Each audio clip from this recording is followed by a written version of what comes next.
Hi everyone, this is Priya from C Sansa. A warm welcome to all of you at our YouTube channel C Sansa. We are back here with new video. On this video, we will discuss about franchisee business, how it is work, and some advantages of it.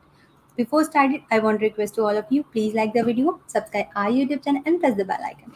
So we will start with PPT. Yeah, I hope it is clear. Okay. हम बात करते हैं franchise business के बारे में। आजकल ये इतना ग्रो कर रहा है, क्यों कर रहा है? क्योंकि हर कोई चाहता है अपनी मार्केट में ग्रो करना। आजकल इतना कॉम्पिटिशन हो गया, इतने कॉम्पिटिटर्स आ गए हैं कि एक स्टार्टअप के लिए ग्रो करना बहुत ज़्यादा मुश्किल हो गया है। दैट वाज़ व्हाई सब अब सजेस्ट करते हैं कि हमें फ्रेंचाइजी बिज़नेस शुरू करना चाहिए। तो हम इसीलिए हम फ्रेंचाइजी के बारे में बात करते हैं, फ्रेंचाइज़र के बारे में बात करते हैं। Let's talk about some franchising. Franchising क्या होता है? ये एक जॉइंट वेंचर है दो पार्टीज के बीच में। फर्स्ट पार्टी होती है फ्रेंचाइजर और सेकंड पार्टी होती है फ्रेंचाइजी। जो फ्रेंचाइजी कौन होता है? मेन ऑनर होता है बिजनेस का, जो कि हम अपनी आईटीआर, अपने सेल्स ऑफ राइट सेल करता है फ्रेंचाइजी को। और फ्रेंचाइजी कौन होता है? जो उनसे परचेज करता है और उनके प्रोडक्ट के टर्म्स एंड कंडीशन लेकर आगे मार्केट में सेल करता है। अलग अलग कंट्रीज में जाता है, अलग अलग जगह पर सेल करता है। और okay, let's talk about some franchisee और फ्रेंचाइजर। मैंने जैसे कि आपको बताया फ्रेंचाइजी कौन होता है, फ्रेंचाइजर कौन होता है।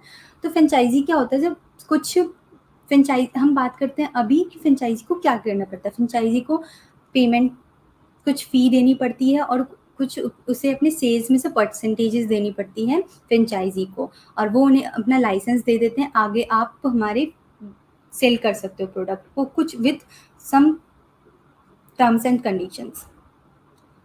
Now let's talk about advantages of franchising. जैसे मैंने आपको बताया, लो रिस्क होता है कि हमें जल्दी से ज़्यादा वो नहीं करने पड़ते, एडवर्टीजमेंट नहीं करनी पड़ती। तो ये सब हमारा लो रिस्क हो जाता है।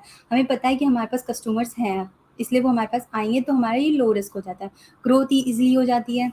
ग्रोथ ईजी कैसे हो जाती है? जब हमारे कस्टमर्स हमारे पास आएंगे, उन्हें पता है कि भाई इस ब्रांड का नाम अच्छा है, ये ब्रांड अच्छा है, तो क्या करेंगे, लोग हमारे पास आएंगे। हमारी जितनी ज़्यादा सेल होगी तो हम क्या करेंगे, ग्रो करेंगे। Easy to financing and operational support. ये कैसे होता है? जब जब कोई भी न्यू स्टार्टअप करता है ना, तो उनको बहुत मुश्किल पड़ती है फाइनेंसिंग और ऑपरेशनल सपोर्ट की। बट जब हम फ्रेंचाइजिंग बिजनेस शुरू करते हैं, तो उसमें क्या होता है, जो फ्रेंचाइजी होता है वो अपने फ्रेंचाइजर की हेल्प करता है स्टार्टिंग में, उनकी फाइनेंसिंग और ऑपरेट कैसे करना चाहिए, लोगों को क्या क्या करना है आपको, ये सब प्रॉपरली बताता है उन्हें। तो इस वजह से easy to financing and operation support जाता है। प्रॉपर एडवर्टीजमेंट कैसे होता है कि जब फ्रेंचाइजी अपने बिजनेस स्टार्ट कर रहा था, तो उसने इतनी एडवर्टीजमेंट कर दी थी कि आपको एडवर्टीजमेंट करने की ज़रूरत नहीं पड़ती। बस आपको बताना है कि हमने यहाँ पे ये इस ब्रांड का ये चीज़ स्टार्ट करी है, बस। तो लोग अपने आप आपके पास आएंगे। क्यों? क्योंकि उन्होंने एडवर्टीजमेंट इतनी अच्छी कर रखी होती है, उनकी रेपुटेशन इतनी अच्छी होती है। रेपुटेशन जैसे कि मैंने आपको बताया कि उन्होंने अपनी एडवर्टीजमेंट कर रखी है, उनकी एक रेपुटेशन होती है, वो आपको भी उतनी ही बेनिफिट होगी इस वजह से। ठीक है। ईजी टू सेल नॉर्मल सी बात है। जब कस्टमर्स आपके पास आएंगे, वो अपने आप ही आपके पास आ रहे हैं, सारे के सारे कस्टमर्स, तो ईजी टू सेल तो ऑफकोर्स होगा ही होगा। Okay. Build up customer trust. इससे क्या होता है कि हम कस्टमर्स का ट्रस्ट भी जल्दी जीत लेते हैं, क्योंकि उन्हें पता है कि ये प्रोडक्ट अच्छा है, इसकी गुडविल इतनी अच्छी है, तो अपने आप ही कस्टमर्स का ट्रस्ट हम जीत जाते हैं। Increase in employment opportunity.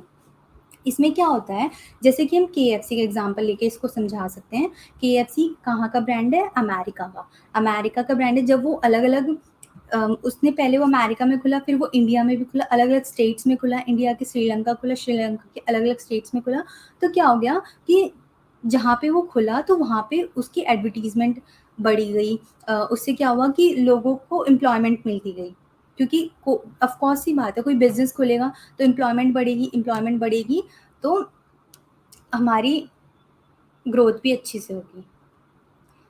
Now we will talk about some top 20 franchisees in global world. Okay, global world. या फर्स्ट है केएफसी। केएफसी 1952 में स्टार्ट हुआ था, उनके आउटलेट्स हैं 25,000 प्लस। मैकडोनल्ड्स 1914 में स्टार्ट हुआ था, उसके 36,000 प्लस आउटलेट्स हैं। मैकडोनल्ड्स सबसे हाईएस्ट आउटलेट्स हैं उसके।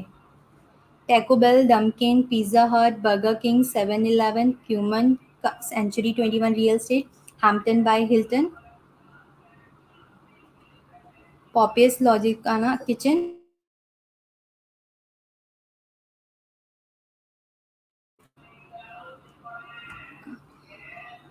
Baskin Robbins Hilton Hotels and Restaurant, वेंडीज, double tree by Hilton, dairy queen, पापा जॉनस। ये सारे टॉप 20 फ्रेंचाइजीज हैं जो आज की डेट में 2023 के हिसाब से टॉप 20 में माने जाते हैं। Now we will discuss about how to start a franchisee business. हमें कौन कौन से, जब हम फ्रेंचाइजी बिजनेस स्टार्ट करते हैं तो हमें किस किस पॉइंट से गुजरना पड़ता है। सबसे पहला पॉइंट आता है फाइंड अ फ्रेंचाइजी। इसमें क्या होता है कि सबसे पहले हम फ्रेंचाइजी फाइंड करते हैं कि हमें कौन सी फ्रेंचाइजी सही है। जैसे एग्जांपल इसके कुछ पॉइंट्स हैं जो कि हमें ध्यान रखने चाहिए, जिसमें कि आता है सबसे पहले सेल्फ इवैल्यूएशन। सबसे पहले आप अपने आप को इवैल्यूएट करेंगे कि भाई क्या आपकी बजट कितना है, आप किस एरिया में जाना चाहते हो, कौन से, सबसे पहले आप अपने आप को चेक करोगे कि आप कौन सी फ्रेंचाइजी के लिए बेस्ट सुटेबल हो। ठीक है, उसके बाद आता है choose franchisee type. Franchisee type choose करना पड़ता है हमें, जैसे कि आप फूड में जाना चाहते हो या फिर सर्विसेज में जाना चाहते हो, और या फिर आप मेडिकल लाइन में जाना चाहते हो, तो उनकी भी अलग अलग फ्रेंचाइजी टाइप होते हैं। तो आप सबसे पहले इसको सबसे पहले चेक करेंगे कि आप अपने आप को वैल्यूएट करेंगे कि भाई हमारी ग्रोथ कितनी, हमारा बजट कितना है। ठीक है, उसके बाद चेक करेंगे कि फ्रेंचाइजी टाइप और कौन सी फ्रेंचाइजी टाइप में जाना चाहते हैं। उसके बाद कॉन्सेप्ट सर्च, मतलब आपका कॉन्सेप्ट क्या होगा, मतलब चिकन होगा, नॉन वेज होगा, ये सब। ठीक है, रिव्यू द एफडीडी। एफडीडी होता है federal trade commission. Federal trade commission क्या होता है कि जो हमारा जो फ्रेंचाइजी होता है, जब वो अपनी फ्रेंचाइजर सेल करता है तो उसे एफडीडी बनाना पड़ता है। उसमें क्या होता है, उनके सारे टर्म्स एंड कंडीशंस लिखे होते हैं, उनकी फी लिखी होती है, ये सब। कॉल द फ्रेंचाइजीज, उस जब हम एफडीडी दोनों पार्टीज चेक कर लेंगी, उसके बाद हम फ्रेंचाइजीज को कॉल करेंगे कि भाई हमें आपकी फ्रेंचाइजी चाहिए, ये सब। ओके, देन उसके बाद होता है हमारा फाइनेंशियल एनालिसिस। अब किसी भी बिजनेस को स्टार्ट करने से पहले उनकी फाइनेंशियल एनालिसिस तो हमें देखना पड़ेगा। उसमें क्या होता है कि आपको उनका PNL, lender requirements, ledger wager, ये सब चेक करना होता है। ठीक है, नेक्स्ट पॉइंट है बाइंग द फ्रेंचाइजी। इसमें डिस्कवरी डे होता है। डिस्कवरी डे में क्या होता है कि वो एक दिन सेट करते हैं जिसमें वो उनकी फ्रेंचाइजी को बुलाते हैं, उनको अपने मेन ब्रांच में बुलाते हैं। उस दिन उनको अपना पूरा प्रॉपर दिखाया जाता है कि हमारा ऐसे वर्क होता है, ये चीज़, उनके टर्म्स एंड कंडीशंस बताई जाती हैं उन्हें face to face. Franchisee agreement, उसके बाद फ्रेंचाइजी एग्रीमेंट बनाया जाता है कि ये आपका एग्रीमेंट है, ये चीज़ आपको फॉलो करनी पड़ेगी, ये चीज़ आपको ध्यान में रखनी चाहिए, तभी हम आपको अपनी फ्रेंचाइजी देंगे। उसके बाद आता है साइट सिलेक्शन। साइट सिलेक्शन में क्या होता है कि आप डिसाइड करेंगे कि आप अपनी बेसिकली कहाँ पर फ्रेंचाइजी खोलेंगे। इसके ऊपर एक प्रॉपर्ली वीडियो बनाऊंगी मैं, तो तब हम उसके बारे में प्रॉपर्ली डिटेल में डिस्कस करेंगे। इसमें साइट सिलेक्शन में बस इतना है कि आप डिसाइड करेंगे कि कहाँ पे आप अपनी, जैसे कि फरीदाबाद हो गया, फरीदाबाद में आप हरियाणा में खोलना चाहते हो, आप कहाँ पे खोलना चाहते हो, ये सब। ठीक है, okay. Real estate transaction. Real estate transaction में हम चेक करेंगे उनकी ट्रांजेक्शन क्या क्या है, लीजिंग और बाइंग। इसमें ज़्यादातर वैसे लीजिंग को लोग चूज़ करते हैं। लेटर ऑफ इंटेंट, इसमें अपना लेटर ऑफ इंटेंट बनाएंगे। प्रोजेक्ट शेड्यूलिंग, प्रोजेक्ट शेड्यूलिंग में वो आपको जो फ्रेंचाइजी है वो आपको बताएंगे प्रोजेक्ट शेड्यूल कैसे करना है, आपने अपना क्या क्या मतलब क्या क्या क्या स्टेप्स आपने वो करने फॉलो करने हैं। ये आपकी बहुत हेल्प करते हैं, फ्रेंचाइजी एक बिजनेस को स्टार्ट करने में आपकी बहुत हेल्प करते हैं। तो इसलिए फ्रेंचाइजी बिजनेस बहुत अच्छा चलता है। लीज एग्रीमेंट बनता है उनके बीच में। उसके बाद आता है प्लान जनरेशन, जिसमें आप आर्किटेक्ट को हायर करते हो, जिसमें वो आपको पूरा प्लान रोड मैप टाइप का बना के देता है कि आप अपने शॉप को ऐसे बना सकते हो वैसे। उसके बाद हम अदर प्रोफेशनल से भी मिलते हैं, जैसे मार्केटिंग से मिलते हैं। उसके बाद सेल्स डिपार्टमेंट से डिस्कस करते हैं, ये सब। ठीक है, उसके बाद आता है फ्रेंचाइजर रिव्यू। उसके बाद फ्रेंचाइजर को रिव्यू करा जाता है कि दिखाया जाता है कि सर ये देखिए हमारा ये प्लान्स हैं, ये वो, उनको उनके सारे फॉलो करना पड़ता है, तब जाके हमें फ्रेंचाइजी मिलती है।